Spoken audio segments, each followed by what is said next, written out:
Boa noite, todo mundo. Boa noite, Andrés. Boa noite. Estamos aqui, é nosso quarto, né? Nosso quarto colóquio de 2022. Nosso quarto encontro. Você tem o seu quarto, eu tenho o meu quarto, né? É verdade. Cada um no seu quadrado, cada um no seu país, inclusive. Né? Bom. Lado, cada qual no seu quadrado. Né? Cada um no seu quadrado. Então, nós hoje vamos falar da parte pós-homilia. Eu chamei pós-homilia, né? Porque ainda está dentro da parte da liturgia da palavra, mas vem aquela parte pós-homilia que movimenta muito, a gente vai depois falar disso mais no final, né? Mas, basicamente, nós vamos ter aí três partes, né? Que são o credo apostólico, chamado também afirmação de fé, confissão de fé, e a oração de intercessão e o ofertório, fazem parte ali da liturgia da palavra. Né? Que é a segunda parte mesmo sem entrar nos detalhes, porque seria cada qual um programa tipo assim, mas também vamos falar, ou ao menos mencionar, as cerimônias. As cerimônias, os sacramentos e ordenanças vêm depois do sermão, e não como muitas vezes se faz antes do sermão, especialmente na ordenação, que é vamos ordenar primeiro para que pregue esse aqui. Vai, trabalha desde hoje, velho. Foi um comentário que nós fizemos, inclusive, no último encontro, né, Andrés? Que às vezes a igreja tem essa coisa de colocar o ordenado, né, o ordenando, para fazer essa cerimônia da ordenação antes, porque ele vai pregar depois, já como pastor, como presbítero, seja lá for. E isso não está correto. Vamos comentar também sobre o ofertório. Para aproveitar o sujeito, tá? Você faz mal a cerimônia, né? Pois é, né? Já é o pastor fulano entregando, então cometeu um equívoco aí, a gente vai explicar por quê, especialmente o André, na parte teológica e tudo mais. Tá? Então, só lembrando aqui, nós já estamos terminando a parte de Isaías que nos orienta com relação à liturgia. Por quê? Porque tudo que vai acontecer no culto, de fato, vem depois do sermão, da homilia, da prédica, da pregação, da mensagem. Tá? Então, quer dizer, eu lembro que na última nós chegamos até depois disso, ouvi a voz do Senhor que dizia: a quem enviarei e quem há de ir por nós? Então disse eu: eis-me aqui, envia-me a mim. Então disse ele: vai e diz a este povo: ouvi de fato, não entendeis, e vede, em verdade, mas não percebeis. Essa parte nós podemos pegar para o envio, né? A liturgia do envio, a liturgia do fim do culto lá, mas também como o momento em que as pessoas ouviram a mensagem e se tornaram daí mensageiros naturais, né?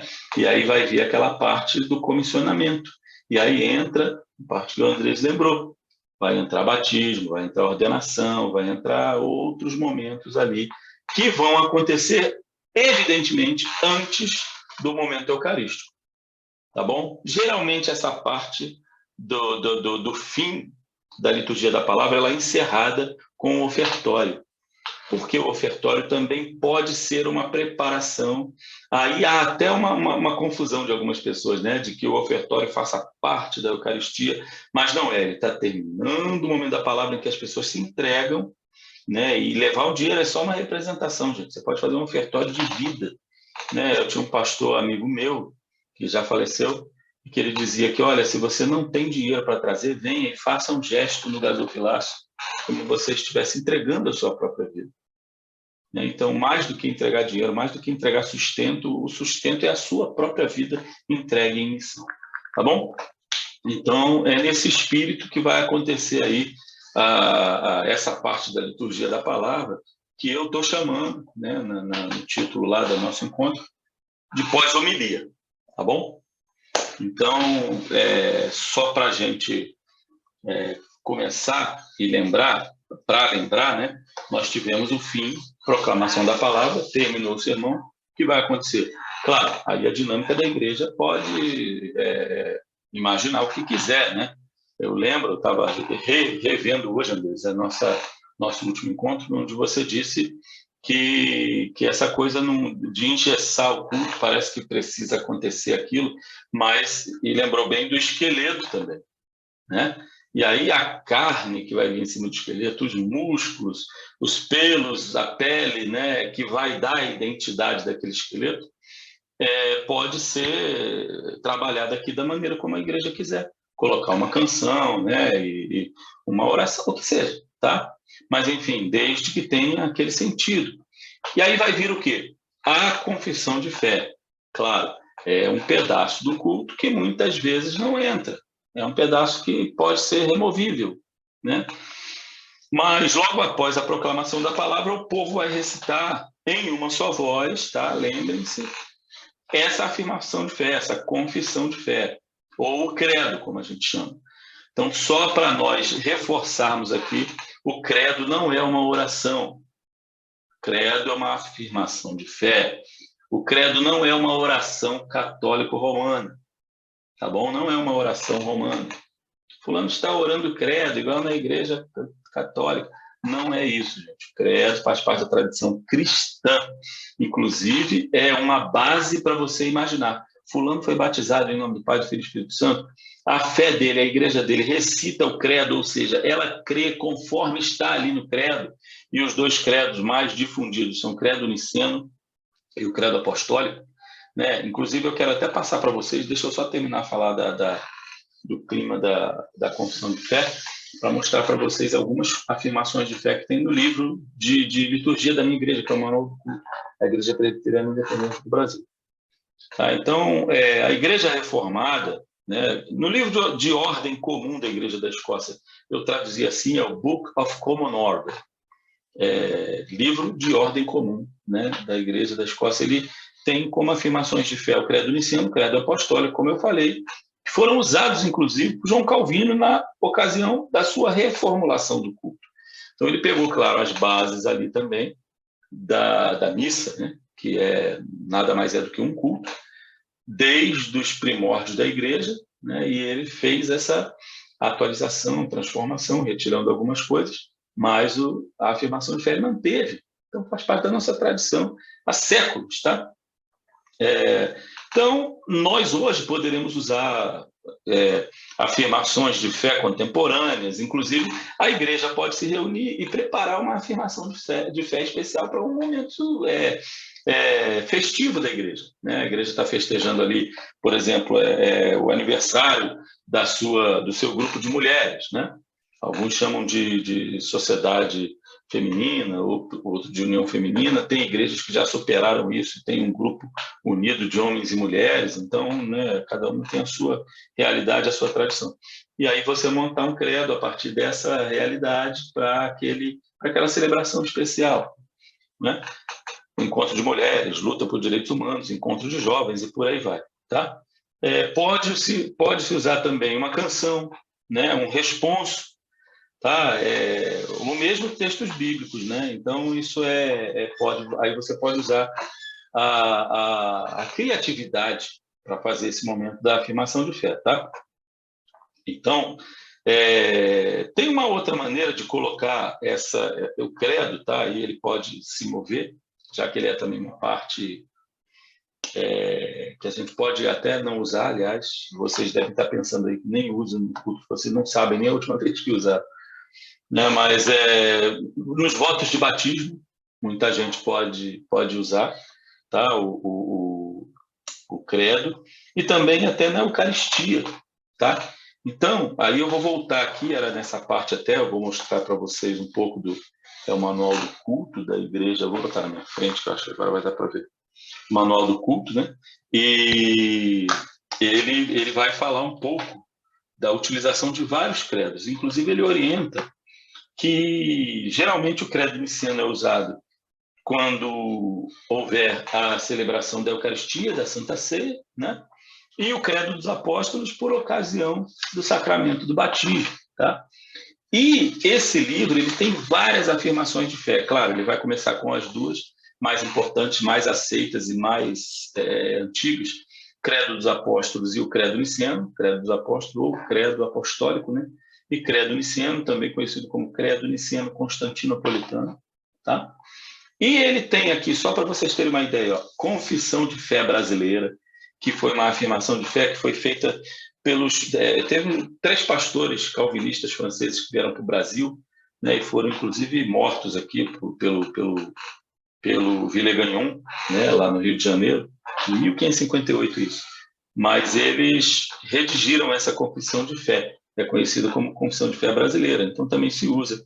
Tem várias afirmações de fé diferentes, né? Credo na linguagem de hoje, afirmação de fé baseada nas escrituras, aí que vai usar alguns textos da Bíblia, conforme eu falei, credo segundo São João, tem um também que se chama Cristo é a imagem do Deus invisível, Jesus Cristo, Cristo Jesus, aliás, modelo de humildade.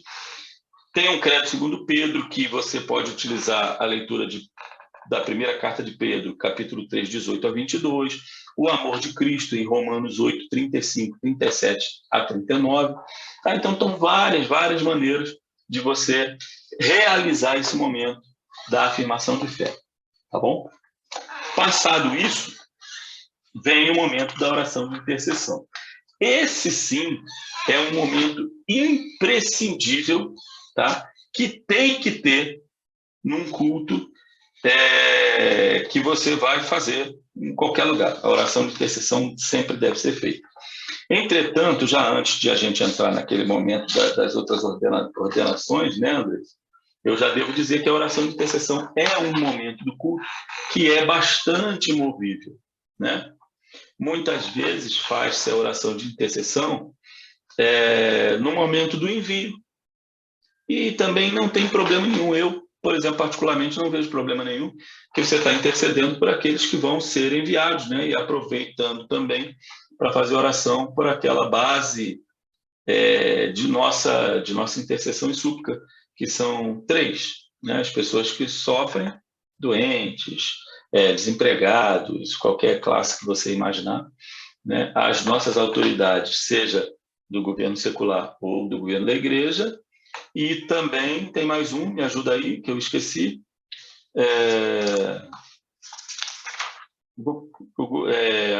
a igreja, seus obreiros, o mundo e as autoridades. Eu juntei uma coisa só. A igreja e as autoridades da igreja, o mundo e suas autoridades, e também as pessoas que sofrem. Especialmente sofrentes. Exatamente, é isso aí. Nós intercedemos pelo mundo, tá, gente? A igreja intercede pelo mundo, tá?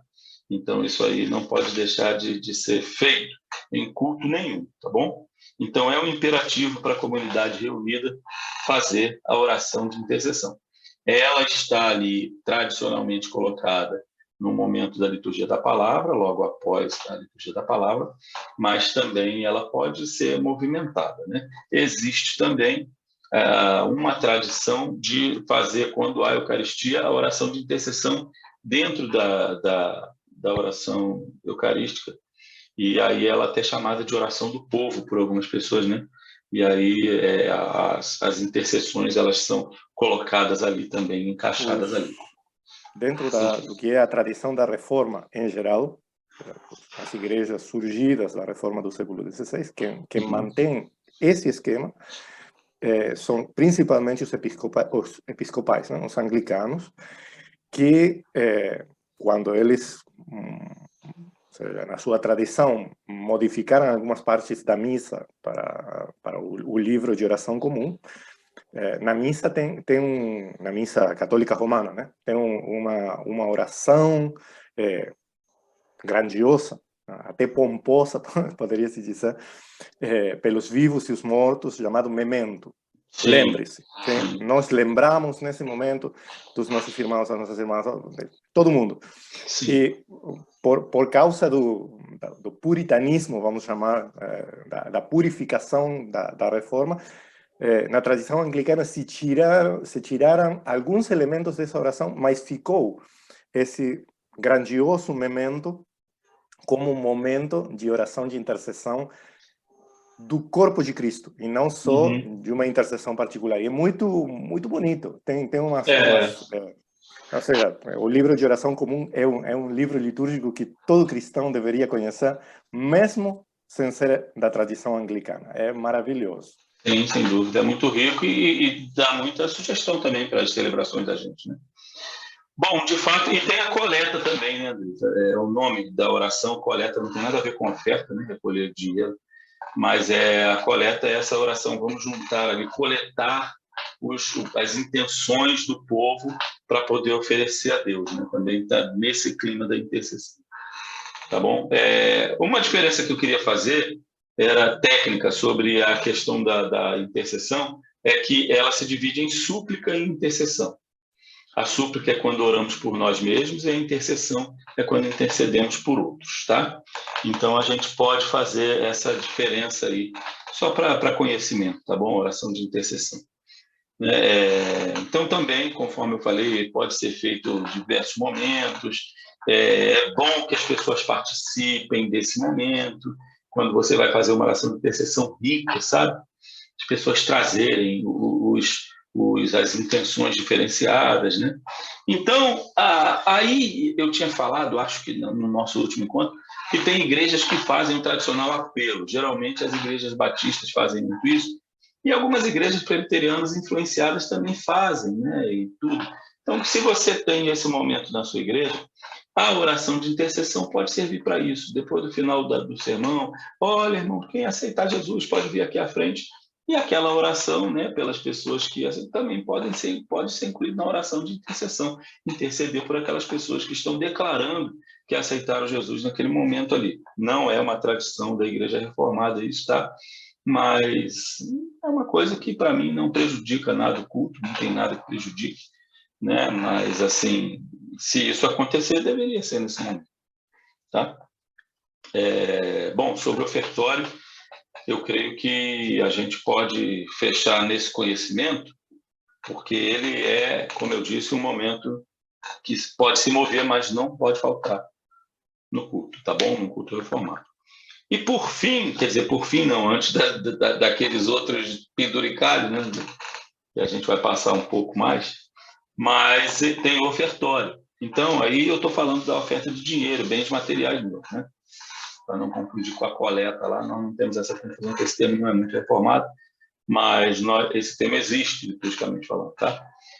Então, essa partilha de bens pela igreja é desde os primórdios, tá, gente? Nós podemos atestar na própria Bíblia, então é uma coisa normal, natural, se faz, inclusive, para ajudar as pessoas que estão necessitadas, né, para sustentar a casa de Deus e por aí vai. Mas é bom deixar claro que não é para enriquecer ninguém, né?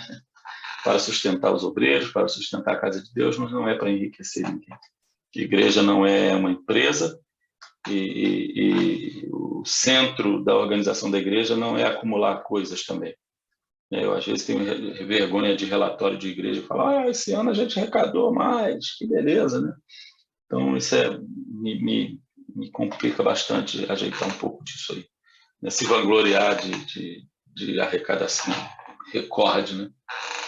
Então, eu queria só lembrar aqui um pouco do que Nelson Christ falou no livro dele sobre o ofertório, que lembra bastante a questão da igreja, né, antiga.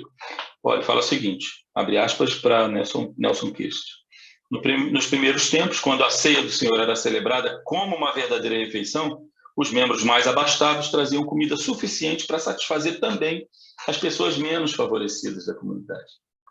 Eles traziam não só pão e vinho para a ceia, mas também outras ofertas de produtos naturais para os pobres da comunidade. Então, terminava aquela comidona lá, sobrava comida, os pobres levavam para sua casa. Tá? A prática da Santa Ceia é muito, muito diversa, não só nas nossas igrejas, mas também, aliás, mas nas igrejas em todo o tempo, é isso que eu queria dizer, né? Em todo tempo e em todo lugar do mundo, tá? E o seguinte, também a prática do ofertório, tá? Para vários motivos, né? Enfim. E para finalizar aqui, bom, eu já falei que o ato do ofertório pode ser uma transição para a Eucaristia, tá? Muitas igrejas fazem no momento do ofertório, em vez de começar o culto com a Santa Ceia lá em cima da mesa, né, e acontece uma coisa que eu gosto muito, que representa o povo levando a sua oferta, né, para a mesa eucarística. Então, enquanto se convida o povo para ofertar, também entram pessoas trazendo pão e vinho e depositam lá na mesa da Santa Ceia. Tá? Essa representação eu acho muito bonita. E aí, Andrés, para a gente terminar aqui, eu já passo para você, porque você falou dessas outras ordenações. E aí, dentro da liturgia da palavra, eu sugeriria, quando especialmente houver a Santa Ceia, que deixasse o ofertório por último para fazer essa transição para a Santa Ceia, certo? Mas outros momentos que podem acontecer ali também, ainda dentro da liturgia da palavra, como representação desse comissionamento, lembra? Quem vai por mim? Aí, eis-me aqui, envia-me a mim. Aí Deus lá em Isaías fala, então é você que vai, né? Nessa representação, o que nós temos? Eu já falei daquele chamado apelo, né? A gente pode chamar de convite ao discipulado, né? Testemunhos pessoais, ó, você vê que eu estou incluindo, né, Andrés? Aí a realidade de várias igrejas, muitas que não são nem reformadas, mas eu já fui em igreja presbiteriana que tinha isso, momento do testemunho. O líder lá da igreja, quando alguém quer dar um testemunho, a pessoa ir lá na frente e falar, né? Então, esse momento também pode acontecer aí, tá? Batismos, profissão de fé, recepção de membros, casamento, pode acontecer também. Eu já participei numa igreja que eu fui pastor, de um casamento que foi, olha, eu quero casar no culto. Vai ter o culto normal e no momento lá da minha bênção matrimonial, né? Ordenações, licenciaturas, assunção de outros cargos na igreja. Então, alguém vai assumir lá a secretaria de não sei o quê, quer fazer uma oração pela pessoa? É este o momento, tá bom? É um momento de gratidão por aniversários, pela vida dos que morreram, etc. Também ali, né? Gratidão pela vida de alguém. Se você quer fazer isso, é este o momento aí, tá bom? É claro que Andrés vai continuar agora e se lembrar de alguma coisa, Andrés pode também incluir aí. Mas tem muita movimentação, especialmente da oração de intercessão, né? O credo muitas vezes lamentavelmente some, né? E o ofertório lamentavelmente é colocado em outro momento que não tem nada a ver, tá, gente? O ofertório sempre é depois da palavra e se houver Eucaristia, antes da Eucaristia, muitas vezes se confundindo com uma introdução à Eucaristia, tá? Andrés, passo para você, porque senão eu vou até... Muito obrigado, meu irmão. Muito boa a exposição. E a perspectiva de uma coisa que até pareceu um dado menor lá no início da sua fala, mas que é o dado maior, né? Quando você falava a respeito das afirmações de fé, que hoje quase somem a maioria das nossas igrejas por um pseudo puritanismo, na verdade são uma afirmação não só do que a gente crê, mas do que a gente é, porque nos põe no curso do rio, da água, do rio da vida, do cristianismo, desde a ressurreição do Senhor Jesus até que ele volte em glória. Uma questão de identidade, né, Andrés? É uma questão de identidade. Uma vez perguntavam para mim, eu sou bastante estranho em qualquer contexto, e perguntavam, a sua igreja, o que crê? A minha igreja e eu mesmo creio em Deus Pai Todo-Poderoso, Criador do céu e da terra, e creio em Jesus Cristo, seu único Filho, nosso Senhor, e creio no Espírito Santo, Senhor e dador de vida. Mas isso eu creio, pois é o que creio eu e o que creio a minha igreja, pô. É isso. E essas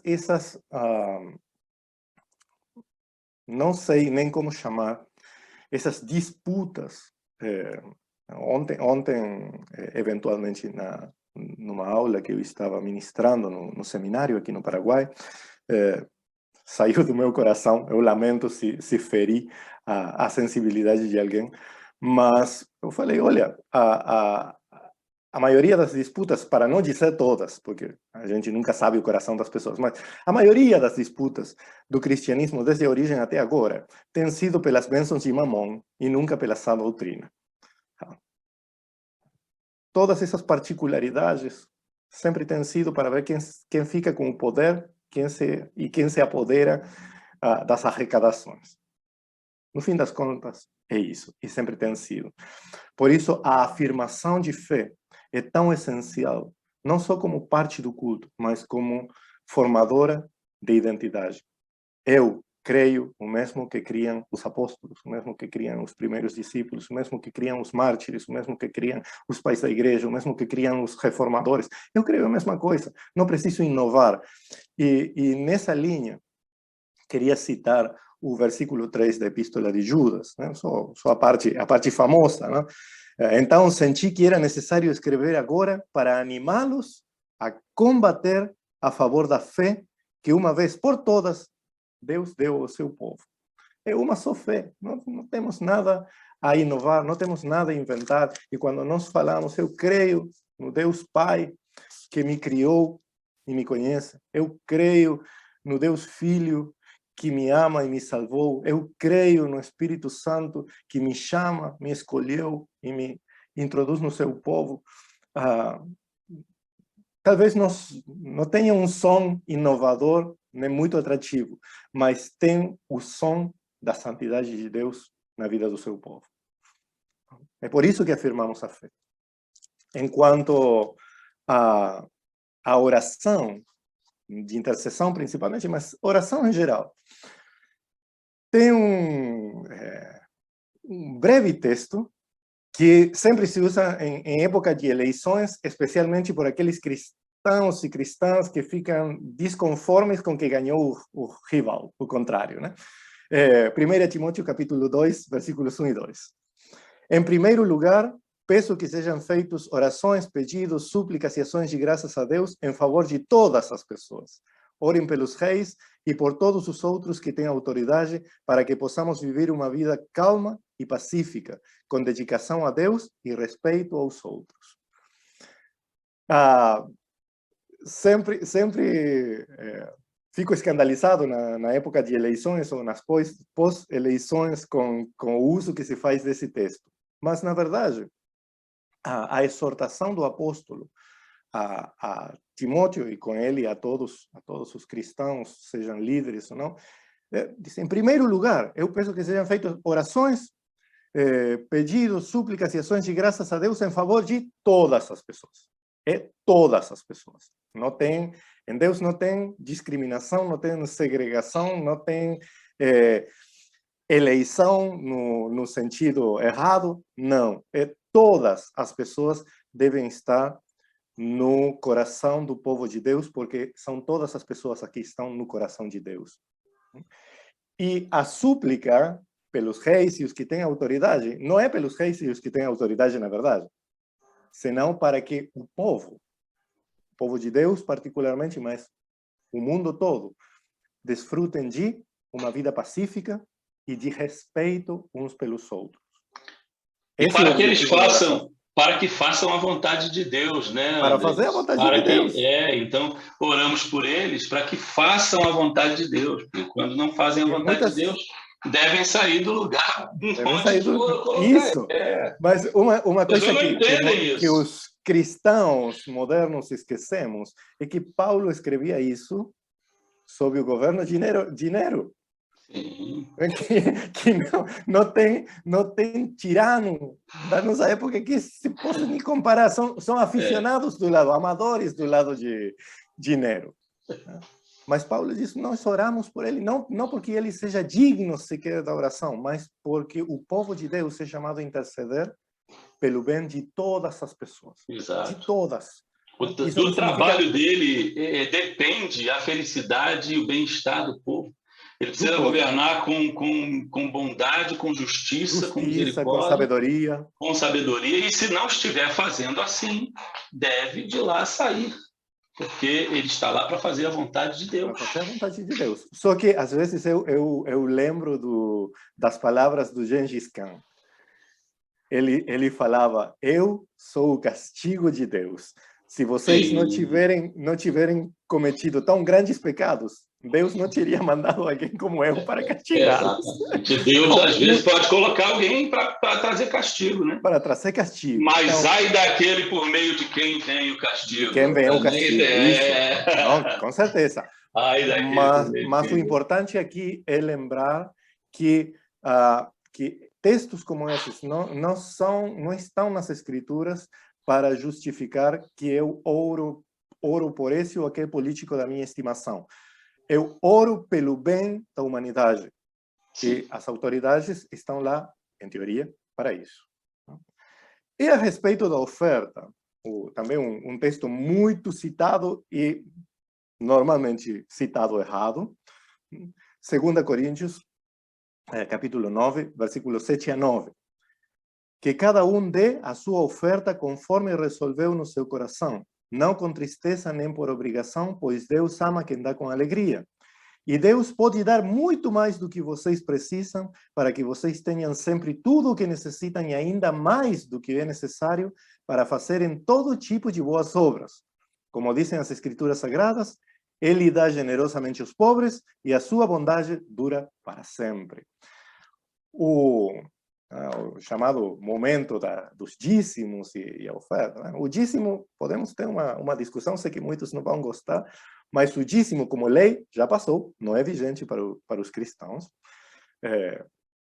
A igreja, no seu plano financeiro, pode estabelecer, a igreja como congregação, mesmo como instituição, né?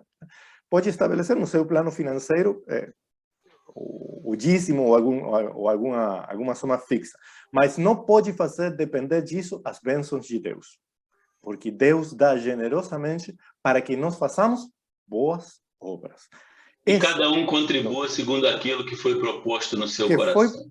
Primeiro que foi proposto no seu coração, mas também, como diz Paulo, o mesmo Paulo, em 1 Coríntios 16, capítulo 16, sim, dê conforme a sua prosperidade, o que Deus deu para ele. Não temos, Deus não quer ser um opressor da nossa vida, em nenhum sentido. Sim. Então, uma coisa que você, Sandro, falava também como uma lembrança de um fato, né? O seu amigo, o pastor, que a doação que Cristo pede é a doação da nossa vida. Junto com a nossa vida, pode vir os bens materiais, pode vir os nossos talentos, pode vir o nosso trabalho, mas o que Deus quer de nós é o nosso coração. Certamente nós contribuímos materialmente para o bem e para o trabalho feito pela igreja, né? Mas o ato da oferta não é o pagamento por um serviço recebido. O ato da oferta é um ato de adoração, é parte integral do culto e é feito como resposta aos bens recebidos de Deus por meio da sua palavra. Sim. Então, quando nós tiramos isso daí, a oferta perde o seu sentido e passa a ser, enfim, um pagamento por um serviço, que tristemente é a visão que a gente tem normalmente da oferta. É quando a instituição engole a Igreja de Cristo, né, Andres? Estraga toda a missão dela. Estraga, claro. Estraga. Atrapalha. Atrapalha e dá um testemunho contrário ao que deveria ser. Ela corrompe. Corrompe, isso. E, por último, estão as cerimônias. Né? Por que as cerimônias vêm depois? Né? Como eu falei, vamos falar assim, muito por cima. As cerimônias dos sacramentos ou outras instituições ou ordenanças da igreja, por que vêm depois da palavra? Porque foram instituídas pela palavra. E sem a palavra, sim, elas carecem de sentido. Exatamente. E é simplesmente por isso. Então, não é um ordenamento fortuito ou forçado. É um ordenamento que vem da própria sequência lógica. Quem instituiu o batismo? Cristo na sua palavra. Quem instituiu a Santa Sé? Cristo na sua palavra. Quem instituiu enviar obreiros ao mundo? Cristo na sua palavra. Então, é bom lembrar, né, Andrés? É bom lembrar que o culto é pedagógico e ele é essencialmente a história da salvação. Isso. Uma atualização da história da salvação. Pronto.